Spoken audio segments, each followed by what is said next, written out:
Dear viewers, welcome to a special edition of NTV Chat. I'm Shivani Thapa Bosnat with you, and this week we have picked up the buzz topic of the town, and that is MCC plus the United States and Nepal relations.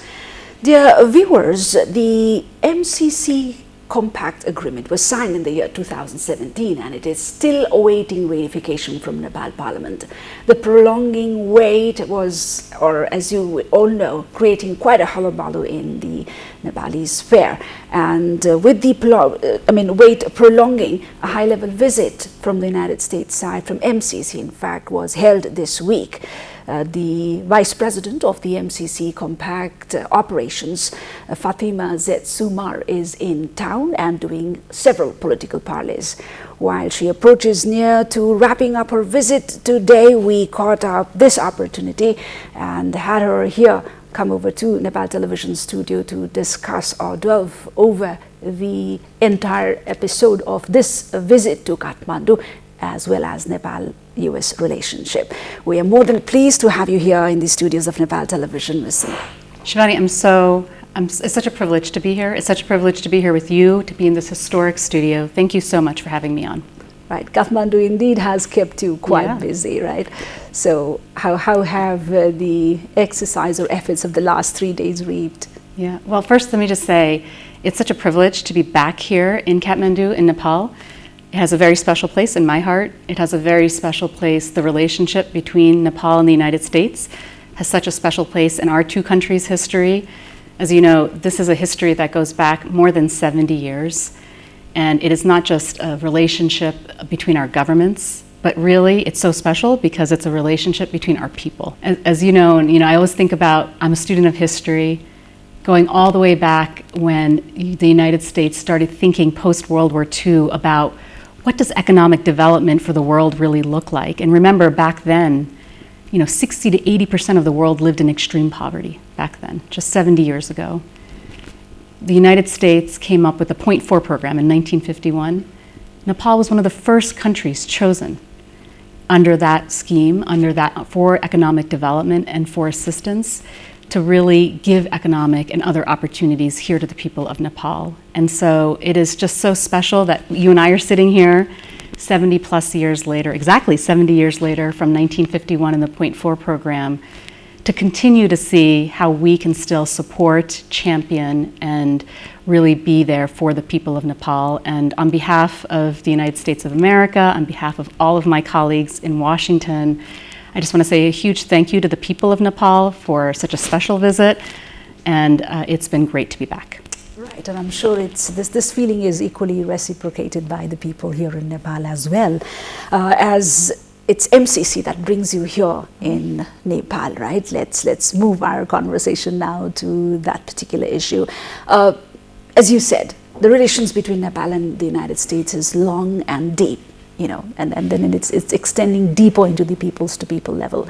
So could you shed some light as to the importance of MCC vis-a-vis US-Nepal relations? Sure.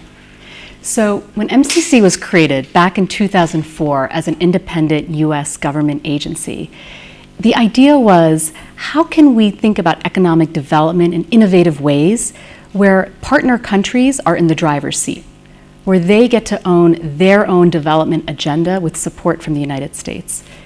MCC's mission is really simple. It's only one thing. Every day, MCC all around the world works to reduce poverty through inclusive and sustainable economic growth. That's all we work on every single day. And I am so delighted, as someone who has personally been working on this for about a decade, I am so delighted that we have a chance to partner here in Nepal with MCC.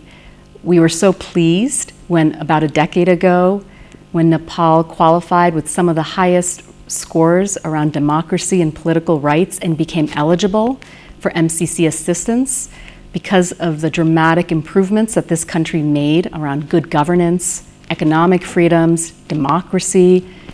We were so pleased that Nepal passed the scorecard with such high marks and became eligible for US assistance. And the government of Nepal asked the United States government for MCC to come and develop a program here. That's what we've been working on. I think we've now worked with 8 governments over the last 10 years to develop this type of, what I think is a historic program that will help unlock and unleash economic opportunities for millions and millions of Nepalis. Mm-hmm. And, from 2017 to 2021, much has changed, as you just said. And this visit certainly is being considered with a lot of meaning and object to it, right? So, but from things that's been coming out to the fore, we can see that the political parties now look clearly divided over the ratification of MCC from the Parliament. So how do you, after 3 days of political parleys, what is your stake now? How do you see, where does MCC stand? Sure. So I think what's really interesting around MCC here in Nepal is that we have worked with every single political party to develop this compact over these many years. Every single political party we have spoken to, they have supported, they have asked for this investment. We signed on behalf of the government of the United States and the government of Nepal, as you noted, we signed this compact, which is a $500 million grant from the United States of America to the people of Nepal to unlock economic opportunities in the energy sector, which, as you know, is critical to turn the lights on here in Nepal, and in the transport sector so that people can drive on safe roads, so that people can connect their goods to market, get to schools, get to hospitals without spending all morning in traffic. That might be something that you experience and know quite well. Because of these investments, because every political party knows that these are the most important investments that this country has to make in order to provide an economic future and a life of dignity for all Nepalis. We were so pleased, we've been pleased to work with every political party over these many years. Now, we signed the agreement back in 2017 as per the compact, which is an international treaty. It's not just a project, it's an international treaty between our two governments. The Nepali government asked, when we went through the review process of what that meant, said that it would need to be ratified by the Nepali Parliament. So on that request from the Nepali government, we put that in the compact, and we are waiting now for the Nepali Parliament to ratify the compact so that we can get started. And we want to get started so that we can build safe roads that reduce the price of transport, the cost of transport, and we can build over 300 kilometers of transmission lines, which will be the central backbone of this country to provide energy access. And this program altogether, which is more than just a project, it is tackling the most binding constraints to Nepal's economic growth. This program will benefit nearly 23 million Nepalis, which is more than 80% of the population here. They will see better jobs, high quality growth. They will have economic opportunities here in Kathmandu, but all throughout the country, in districts east, west, north, and south. This is an opportunity that we're so pleased that we get to partner here in Nepal. We're ready to go. We know, Shivani, you and I were talking a little bit earlier, and we know that Nepal, like so many countries all around the world, has suffered during this pandemic. Your people have suffered, our people have suffered. Also we all share the pain of a global pandemic. We know people have lost jobs. People have lost loved ones. People have lost economic opportunities. The economy has contracted significantly here in Nepal to the point where you had negative GDP growth last year. At the height of the pandemic this year, the United States provided $7 million in assistance, including 1.5 million vaccines for the people of Nepal, with more to come. We want to build on this special partnership that we've had, both historically and in recent years. As you know, the United States has been the largest donor for reconstruction aid after the 2015 earthquakes. We want to build on this history and build for the future. So when I come to Nepal, and in this moment here today, we know that all political parties, all leaders, in order to represent their people, are thinking about what kind of jobs can I provide in my district? How do I provide opportunities for men, but also for women, not just of the elite and the privileged, but those in faraway mountaintops, those down in the Terai. We have this opportunity before us. We have partnered for years to put it together. It is built off of the government's planning, the government's studies, and the government's request of what it will need to build out this economy. Now more than ever during COVID, during this global pandemic, where Nepalis are losing jobs, losing economic opportunities, we now together have an opportunity to create good quality jobs, sustainable and inclusive development, not for politicians, but for the people, for the people. And I really want to emphasize, I know I work for government, and I'm very privileged and proud to be a public servant. The reason I do this is for the people, so that all people, wherever they live in the world, including here in Nepal, have a right to better opportunities, right to a life that they can live with dignity, with pride, and that they can do that right here in Nepal, so they don't have to go overseas to get those opportunities, that they can stay right here at home to do that. So that's what this compact is all about. We're in this political moment now where the government, if we want to move forward, needs to ratify the compact. We came here from Washington to get a better sense of understanding, and those are very productive conversations that we've had these past few days. Right. If that is the case, then how is the US reading the entire political hullabaloo here in Kathmandu? Like in any democracy, we know that Nepal right now is going through a period where it's forming a new coalition. It is looking at different opportunities. Lots of conversations are taking place amongst the political parties. And as Nepal goes through that, for an agency like MCC that works on economic aid and development, we're a technical agency. We're not a political agency. We work on economic growth and development. So our job is not to interfere in any of the political situation here in Nepal. Our job is not to advise political parties what to do. Our job in coming on this trip is simply to make sure that all political party leaders understand the opportunity before them, the opportunity in ratifying the compact, and so that we can move on the compact and start implementation. So we have had talks with all leaders of all parties to make sure that we can help understand, clarify, and explain the opportunities that we're so excited about, that we all develop together to help the people of Nepal. Right. And we believe there were a set of questions sent to you by the government, and then you've furnished the answers already. But even after that particular episode and after you holding talks, leaders have been publicly voicing some of their, grievances or something like that. If I may borrow a few of these statements, one of the chairman of the ruling coalition has sought, I believe, more clarification on the military activities under the pact. And then there is another chairman of the ruling coalition who says that MCC is being used to disrupt the government coalition.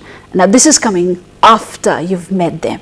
So what is your say on this? Sure. So let me help clarify for the people of Nepal some very easy truths, because there's a lot of active misinformation and disinformation out there that is creating a confusing picture that is unnecessarily complicated. In fact, it's quite simple. MCC is an economic agency focused on economic development to help lift people out of poverty. We are not part of the military. MCC is not coming here. There is zero relationship with any military or security pact. In fact, Shivani, MCC is prohibited by the US Congress, by our own statutes in the United States, from spending a single dollar on security. So we are here as part of an opportunity to lift people out of poverty and provide economic opportunity. There is zero relationship with any military or security angles or issues. Anyone who's saying otherwise, you have to question where they're getting that information from. because we have been very clear about that. And you can look us up. We are a well-known quantity in the United States and all around the world for what we have done and the millions and millions of people we have helped lift out of poverty all around the world. So we can do that here in Nepal as well. So I've been very clear in all my meetings around these issues. We've been very clear that there is no relationship between MCC and the military. Right. And there must be a deadline to all these proceedings and all these, dialogues and stuff like that, right? Because I believe you're coming here, one of the objectives was also to draw or at least convey the parties on this side about the deadline, right? So, and still they are seeking, more time, I believe, from all the statements that is coming out from the political leaders. So how long can this wait? So, when I look at the world and when I look at it from the lens of MCC, where you have people every single day losing jobs, losing opportunities, losing loved ones in a global pandemic, when you have an economy that is shrinking here in Nepal, the question I've been asking all political parties and leaders is, how long can you afford to wait before we create economic opportunities together, high quality jobs here in Nepal? This has been on hold now for 4 years. 4 years. Think, Shivani, if we had ratified this right away, we would already start doing what we have been planning for so long, to create an energy grid where Nepal can not just turn on the lights here in Nepal, but evacuate excess energy to its neighbors, where Nepal could be a leader in clean energy, where businesses don't have to have load shedding and the lights going off in the middle of important meetings. An economy that's open and signals that it's ready for the types of private sector to come in and see the potential that we all know and see here in Nepal.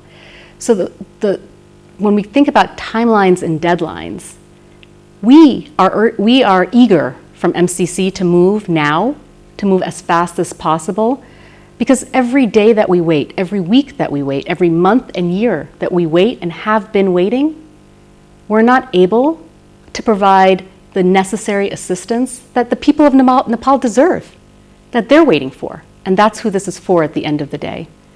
So our sense of urgency in coming here from MCC to Nepal is not to pressure, it's not to place artificial deadlines, but it's to convey the sense of urgency to every political party leader, to all the parties, that it's time to let people to help people break out of poverty, and we can do that together. And that the people of Nepal should not have to wait for those moments. And every year that we wait and delay, these are lost opportunities. These are lost opportunities. So our sense of urgency from MCC, from the United States, is really driven by our sense of wanting to help. We know, Shivani, that in 2020, when COVID broke out, the entire international community undid 25 years worth of breaking poverty and improving and lifting people out of poverty. We undid 25 years of progress in 25 weeks. In 25 weeks. That's how badly this global pandemic has shaped and changed economies all around the world. And you see that right here in Nepal. For the first time in years, Nepal had negative economic growth in GDP last year. Right. It's barely projected to have 2-3% in this coming year. So our sense of urgency from MCC on our visit here is really driven by a sense of we have a program that we have developed together that will help millions and millions, more than 80% of this country. Let's do it. Let's get it done. Every week, every day, every month that we delay, we are delaying those opportunities for the people of Nepal. Right. I'm sure that you were able to put this across during your political meetings. So what is the people at the moment are now curious to know whether MCC is going to go ahead or not, because your visit has been looked at, as very instrumental and pivotal relating to the future of MCC. So what is it that you're taking back? What do people expect now? Which course will it take? So I've had a wonderful visit here these last few days. I've had very productive meetings, not just with the government, not just with political parties, but with the people here in Nepal. I've met with civil society. I've met with businesses, the private sector.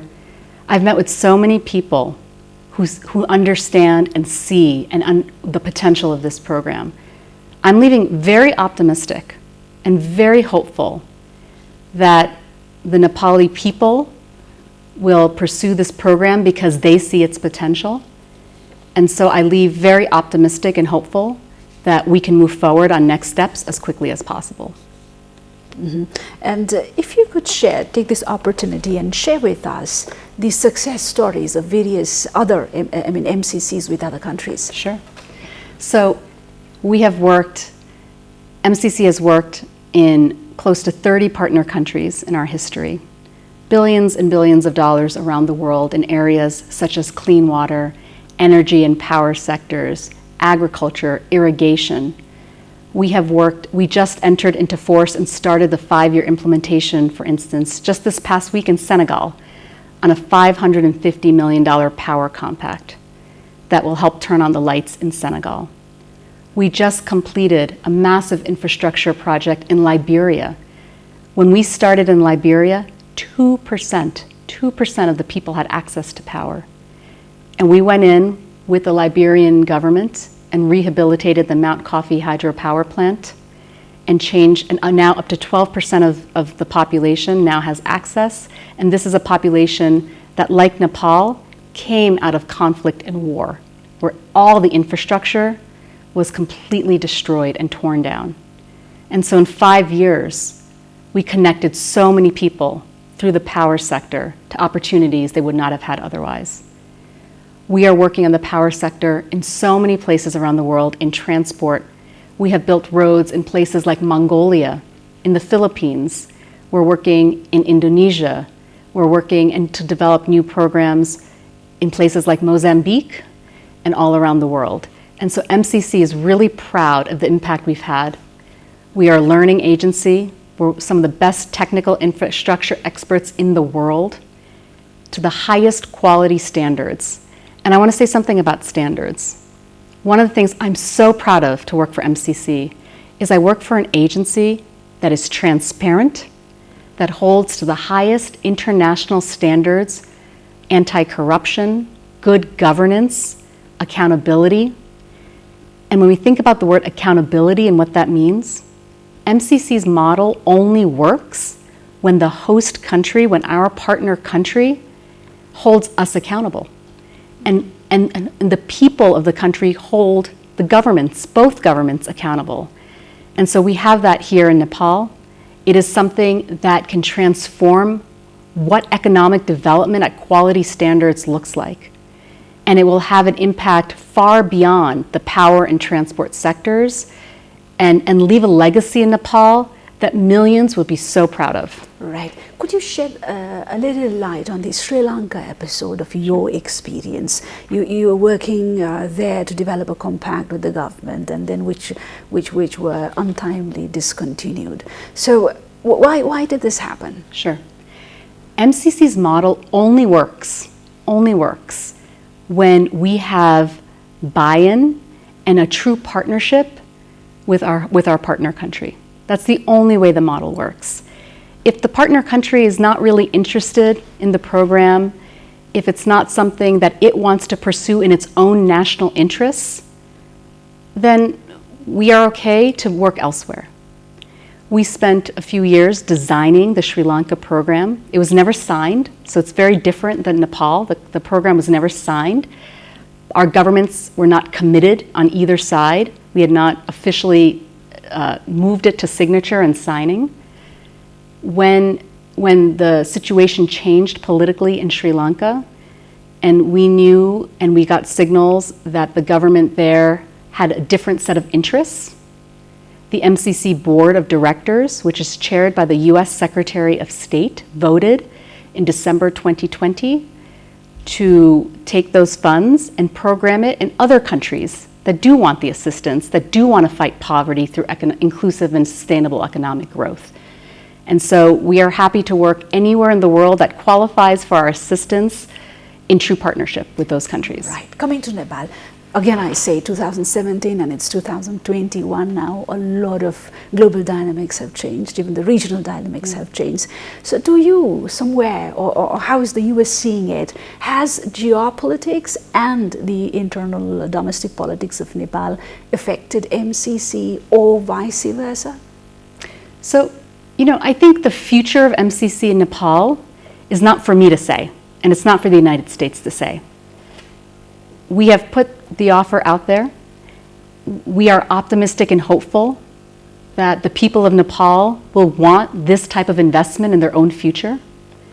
And so the next steps are with the government of Nepal to ratify the compact as soon as possible so that we can get started. When we work anywhere in any country, we always do it, the partnership only works because we respect the utmost national sovereignty of any country, like we do here in Nepal.